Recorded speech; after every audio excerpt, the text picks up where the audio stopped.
They're trying to land this plane in Chicago. They're trying to land a plane in Chicago, and they've got a couple runways they can hit. And, some of them are a little dicier than others. And we're going to talk about Justin Fields because it was so easy for me to get emotional about Justin after the game.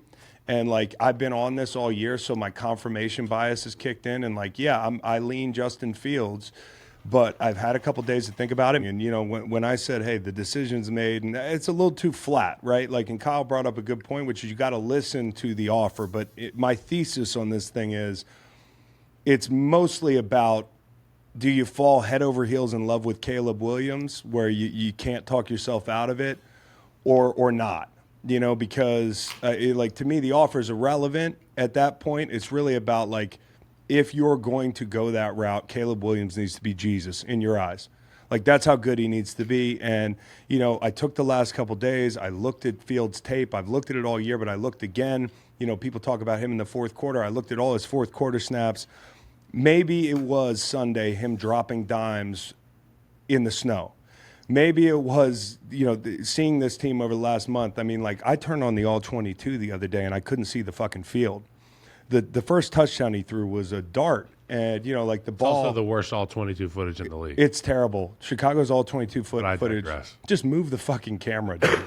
And everybody looks slow on that field and at that angle, and I hated watching us playing the Bears. But here's the reality. I'm going to take you through this in my thinking. The reality is, I am a sucker for guys who can operate when plays break down. I think that's a great differentiator, and that's one of the reasons why some quarterbacks who I think are very good quarterbacks on schedule and the whole thing, and not to go back to the Tua thing, but Tua can't make the plays off schedule. And so, I am biased. I'm biased by my taste in a playmaker, in a ceiling player. I watch the high-end plays. I project improvement because of what we see with quarterback development all over the league. And when you talk about adding pieces, look what DJ Moore did for him. You talk about schematic improvements or schemes that have devolved for teams. Look at Jalen Hurts this year. Look at Josh Allen when Dable left. Look at all types of guys who are dependent, even the elite ones, on the surroundings. I look at Justin and I say he can cover up for some things.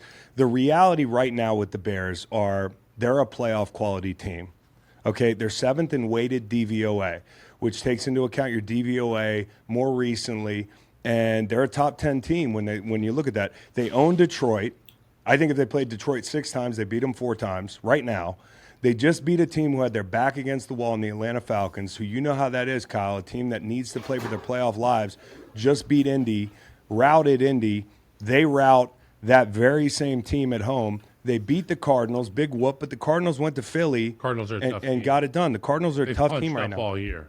And you beat them by double digits. This is not an easy thing in the NFL. Okay, 17-7, they had a lead against Cleveland and couldn't close it out. Okay, I put some of that on Justin, but I also put it on that team's just ready right now. They could beat any team in the AFC.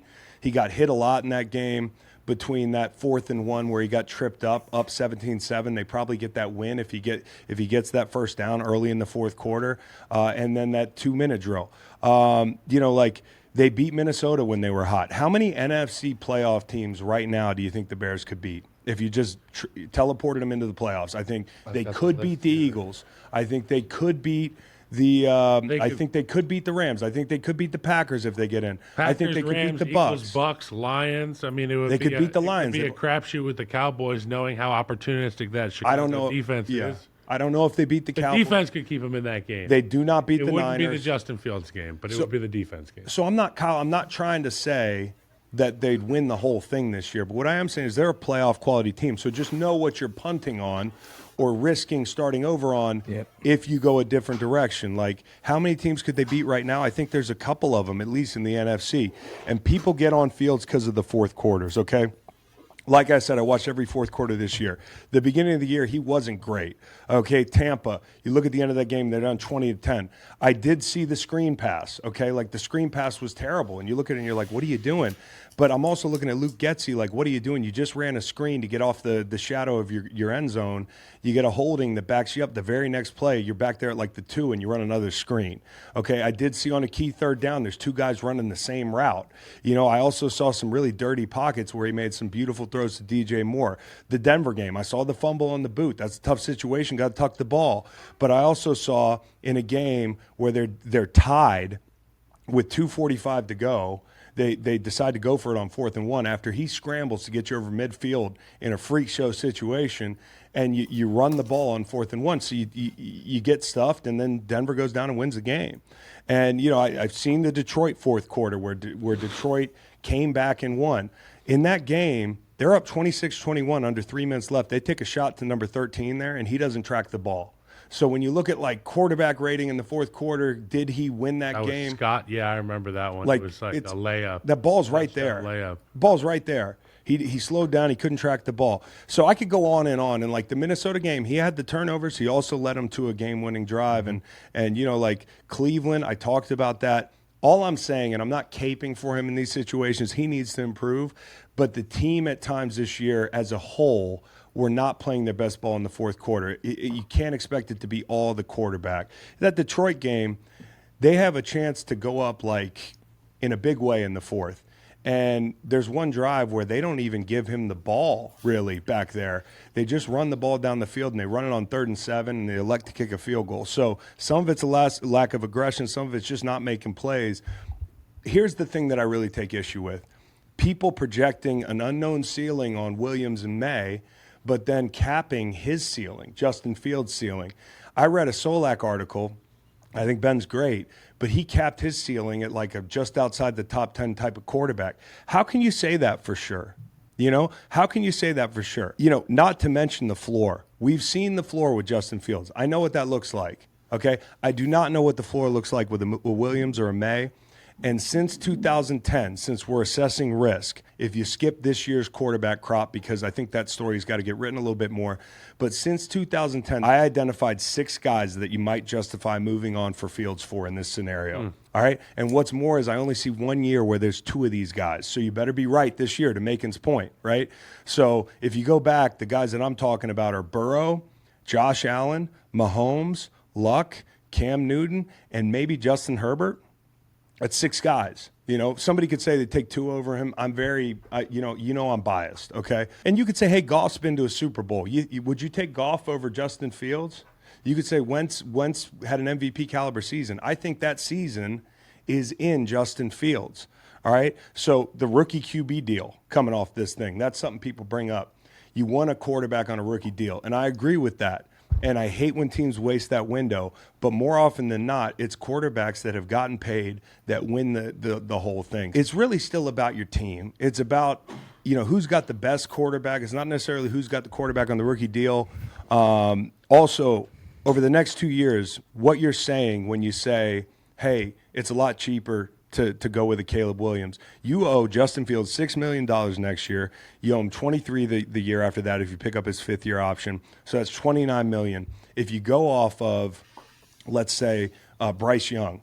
Bryce Young over his first 2 years of his career is going to make $16 million, something like that. So you're looking at a $13 million delta over 2 years.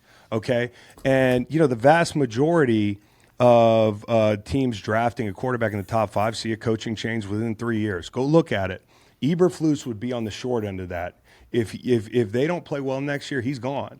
Because what is the cap next year? Playoffs or bust? I think they got to be in the playoffs, even with if they make that decision for Williams, they got to be in the playoffs next year because he's not walking into a crater. He's walking into a team that I just described. Playoff team. He's walking into a playoff situation. Also, if you talk about the difference in paying these 2 quarterbacks over the next 2 years, you're not telling me that some of the blue chip cheap labor that you'd accrue by going with Fields would be cheaper than bringing in guys to replace those assets in free agency. So it's just not that simple. And I understand, but it's just not that simple. I think there's the intangibles that need to be talked about as far as you got DJ Moore saying this guy's the guy. That's a big one. You got other veterans saying the same thing. The city really likes Justin Fields, and they want him to do well in Chicago. And that city needs that. They identify really do. with him. They do, and that's part of the reason I'm jumping out of the gym, because you watch this crowd, you got something going. Context is important. And it's like you wasted the time that you took to develop him. Get him. All he needs is consistency now within the coaching staff, within the offensive coordinator, and why gamble when you don't have to? Well, so here's the deal, and you bring up a great point. You heard DJ Moore. You've heard other players talk about him. If you bring in a Caleb Williams and he's not great right away, or his attitude's not great, or people don't like his work habits, you could lose that team. You know, like, and then you're starting over with a coach, that sort of thing. Look at the Jets. That's a team who went out of their way to go get a guy who that they deemed was talented enough to lead their team to a Super Bowl eventually, and that guy's been riding the bench. I mean, and even worse, you don't know what you don't know. So imagine you passed up on Justin Fields for Zach Wilson. Imagine you passed up on Justin Fields for any of these guys that I didn't mention that have struggled. And listen, I'm the guy over the last 2 years that said Caleb Williams just can't miss. So I'm kind of talking out of both sides of my mouth here, but I also know that I'm not in that room. Context is important, though. Chicago, with the locker room, with the things they've said, with the way the fans reacted last year at the stadium, or last week at the stadium. It's a strange brew, but a good one going on in Chicago, and I think Justin's the answer. But for that. The problem is with me projecting some ceiling on Caleb Williams, like anybody else. We have full access to all the information we need on Justin Fields. Now, we don't know what his work habits are like in the building. We don't know if people like him, but all the signs point to they love the guy, and he is playing better. Caleb Williams, there's a whole process that's invisible to us with this thing. And so I don't know what Caleb Williams is going to turn up or Drake May. Like, we shouldn't just say Caleb Williams or Michael Penix or any of these guys.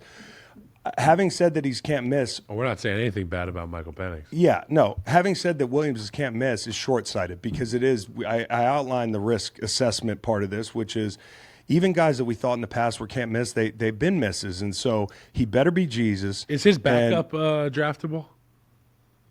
The USC backup? That guy, that's another thing. It's like the backup comes in He broke there a passing record. I was like, so everything's complicated. If you trade Fields, you're probably going to trade him between, like, say, Atlanta. They could win a division with Justin Fields. Yeah. So there's that. That puts more pressure on you. And what's optimal? If you bring in a Caleb Williams, Kyle, and I've said this a bunch of times in this show, you do not want a rookie quarterback with a defensive head coach in an ideal situation for two reasons. Number one, you just want a killer offensive play caller at head coach. Number two, if he's not your play caller, you might lose your dynamic coordinator if Caleb Williams has success over your first 2 years. We've seen that regression when guys lose those coordinators. And so guarding against that, I'm like, so if you want to bring in a guy like this in a burn the ships move where, like, there's no going back, and I were to ask you what's optimal, and you were to say, yeah, offensive head coach, what are you going to do? Well, we're going to keep Flus. Okay, well, what you're telling me already is that you're not really creating the optimal situation. Because that guy could be gone. Because that guy could be gone, the play caller, in a couple years. Now, is there a way to have a guy – so, like, you and me, we want to coach, but we don't want to be gone all the time. Is there a way that coaches can kind of carve out these deals where they're like, yeah, I'm the coordinator, but I'm safe, like I'm unhireable or I'm getting paid this much here, so the job is that much more attractive for me? Well, yeah, I guess you could overpay a coordinator. You know, that sort of thing. And is that worth it? I haven't seen teams been able to do it. You know, so I'm not sure. But like, here's Taking out of my right brain to lay it. I got some right brain stuff for you here. But the options are, before we wrap this thing up, you could walk out of the 2024 draft. If you go with Fields, you get 2 firsts. You get a DJ Moore type quality player if you get the right guy, right, which is a known commodity. You get a second-day pick. You've gotten Stevenson, you've gotten Johnson in those situations. You know how to draft, and you get your first. Now, if you go with Williams, what I hear is for Fields is like a 2, 4, and a 6. And you get your first. So that list is a lot shorter of the assets that you accrue if you go with Caleb Williams. So he better be great. Here are the fun situations I dreamt up. These are fantasy world situations. If you were going with Williams or if you were going with Fields, you could hire Ben Johnson away from the Detroit Lions, kill that team in your division, double whammy. You got the right coach. Here's my favorite thing that I dreamt up last night that I actually think I would do if I were the Bears. If you're not positive about Matt Eberflus and Brian Dable gets fired, you could either bring him in as a coordinator or make him the head coach, because I believe he's the big quarterback whisperer. When I think about Justin Fields, and this is another thing, we talk about the numbers with Justin Fields. People down him because of the numbers. We down him because of stats. I read a ton of articles that are just like stat. QBR, completion percentage. Quarterbacky shit. This year, Fields was 22nd in QBR. You know what Josh Allen was after year 2? And I know this is after year 3 for Fields, but people have different shot clocks. And also Josh Allen in the same system for 2 years. Now Fields in the same system for 2 years. So Josh Allen after 2 was what? 24th. in QBR. Okay, what do you think people thought the ceiling on Josh Allen was early in his career? Okay, like, is he a different guy now? Fields misses some balls. You know who else misses some balls?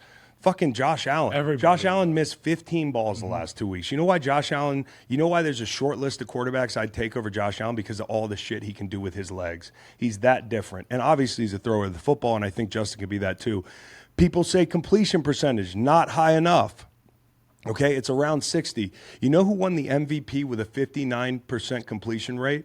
Cam Newton. You know what Cam Newton's QBR that year was? 61.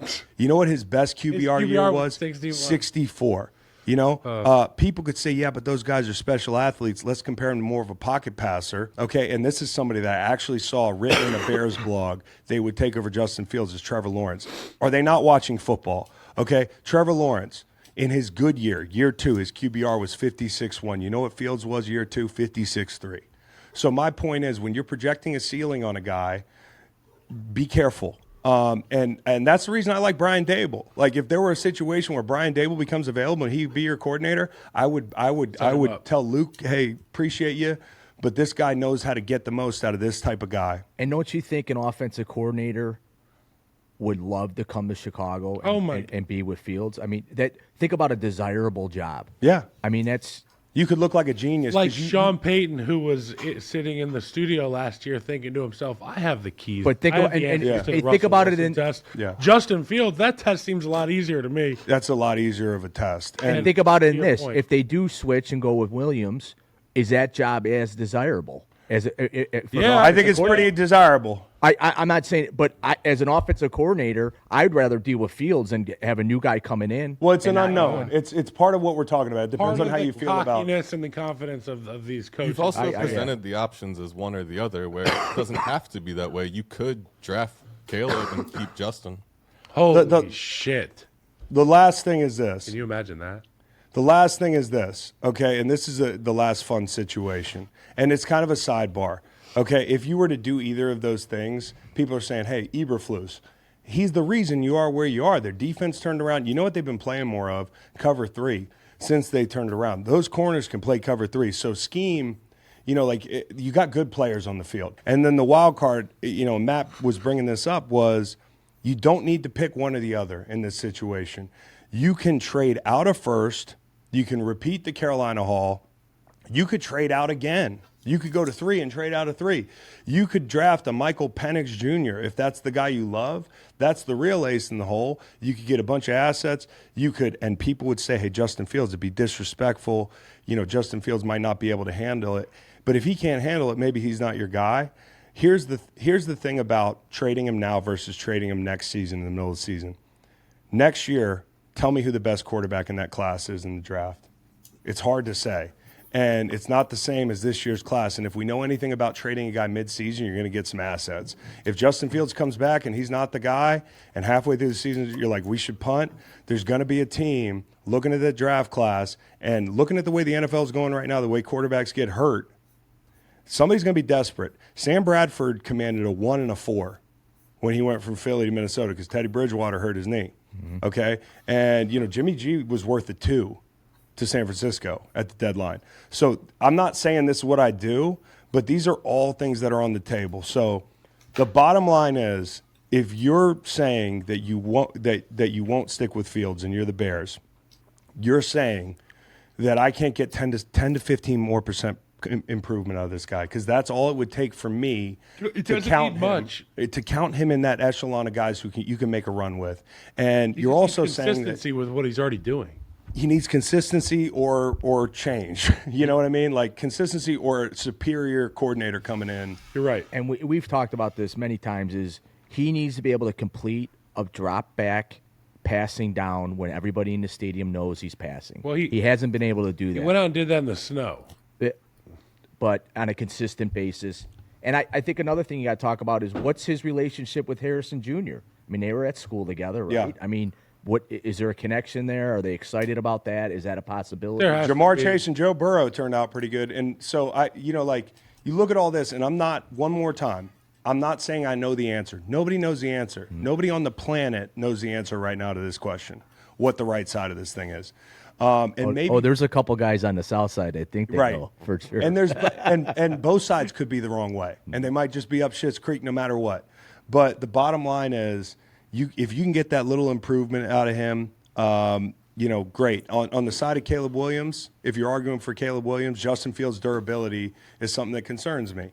But then, if you're looking at Caleb Williams, he's 6 feet tall. He might be 6 feet tall. And this is the thing, Dan Orlovsky talked about this, and I have no issue with short quarterbacks from a standpoint of, I think shorter guys can find windows if they have good vision. But there are guys that are shorter that have a hard time staying healthy, and who are smaller, more slight, have a hard time staying healthy. So the durability thing, although he has great escapability, it might be a wash. It's an unknown for me. The quarterbacks under 6 feet that guy Drake May's a physical specimen. You could go with Herbert. He's the Herbert second coming guy. But the bottom line is, for me, you run the risk of losing the locker room. If you're losing the city, losing the locker room, you're getting fired. But that's the reality for a GM. And most of these coaches and GMs get fired anyways when they make these picks. So, are you going to roll the dice, or are you going to play the safe card? And I don't envy the decision. But Ian and Ryan have done a great job in Chicago. So I trust them to make the right decision. I'm just telling you why. I'm playing devil's advocate for people that think it's easy to look at a generational talent and say, well, this guy's got a middling QBR and a completion rate that's not great, and some of the numbers aren't great. But when I watch the film, he makes some rare throws, and he does things for every time he misses a pass. He also gets you out of a back-breaking situation on third down. And that's the differentiator for me, and I am biased as a rusher. When you get ready to play Justin Fields, that week, a lot of air is taken out of the meetings talking about the specimen, the athlete that he is. And it's functional athleticism, okay? And when you get down on the field and you see a guy like Justin Fields, he's bigger and faster than you think. Mm-hmm. And I'm just telling you, it's hard to project his ceiling. I like to see the comparison of Lamar Jackson and him first 3 years. Lamar's first year, little slower, right? Kind of how you did with the Josh Allen. I like the Lamar's first year a little slower. I get into those QBRs and that sort of thing, but I'm almost arguing those metrics from a standpoint of I'm being intellectually dishonest, because I don't even care as much about those metrics. I watch the tape. That's what I need to see. And I think with some improvement, this team could win a playoff game next year, and that's what you're after. You win a playoff game next year with Justin Fields. If before the start of this season, you told me the Bears are a playoff team at the end of the season, what do you think people would have said? Well, you're keeping Justin Fields. Now, they're not a playoff team, but they're that good. Mm-hmm. And so it's complicated, but I'm playing devil's advocate here for some. Okay? There's excitement in Chicago. Either way. I mean, which we're sitting here talking about Chicago Bears football, and they're not even. It gives people something to wake up and be excited about. It used to be people dreaded football season, and they also enjoyed bitching about the Bears. Now they enjoy talking about all the things in the future that are going to be exciting. They're good problems. Yeah, it's good. And that's good for the NFL.